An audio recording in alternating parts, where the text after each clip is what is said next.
ரமதானுடைய சிறப்புகள் என்னவென்று தெரியுமா? இன்றைக்கு நம்மள பலர் பேருக்கு ரமதானுடைய சிறப்புகளே தெரியல. அதனால தான் ரமதான் வந்ததற்கு பிறகும் நம்முடைய தவறான அமல்கள் நிற்கிறதே இல்லை, நோன்பு வைக்கிறதே இல்லை. அல்லாஹ் பாதுகாக்கணும்.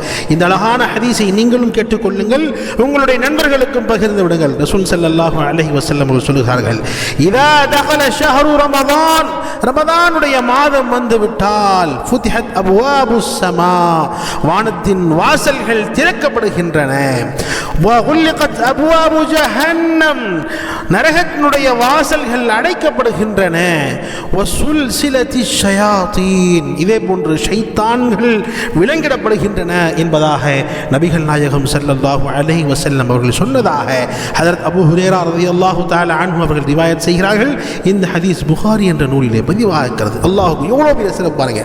ரமதான் மாதம் வந்துவிட்டால், ரமதான் மாதம் வந்துவிட்டால் வானத்தின் வாசல்கள் திறக்கப்படுகிறது, நரகத்தினுடைய வாசல்கள் அடைக்கப்படுகிறது, ஷைத்தான் விலங்கிடப்படுகிறான் என்ற விஷயத்தை ரசூல் ஸல்லல்லாஹு அலைஹி வஸல்லம் தெளிவாக சொல்லி காட்டுகிறார்கள். வானத்தின் வாசல்கள் திறந்திருக்கிறது. நாம் எப்ப துஆ செஞ்சாலும், என்ன துஆ செஞ்சாலும் அல்லாஹ் நம்முடைய தேவைகளை தீர்த்து வைப்பான்.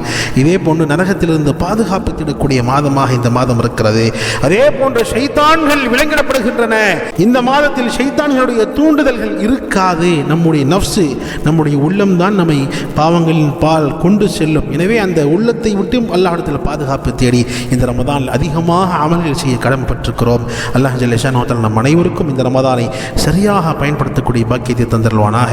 ரமதானில் அதிகமாக அமல்கள் செய்து அல்லாஹ்வுடைய திரு பொருத்தத்தை பெற்று இவ்வுலகிலும் மறுவுலகிலும் அல்லாஹ் நம்மை வெற்றியை கொடுத்து நாளை மறுமையில் சொர்க்கத்தில் உயர்ந்தரமான சொர்க்கமான ஜன்னத்துல் ஃபிர்தௌஸை அல்லாஹ் நம் அனைவருக்கும் நசீபாக்கி அருள்வானாக.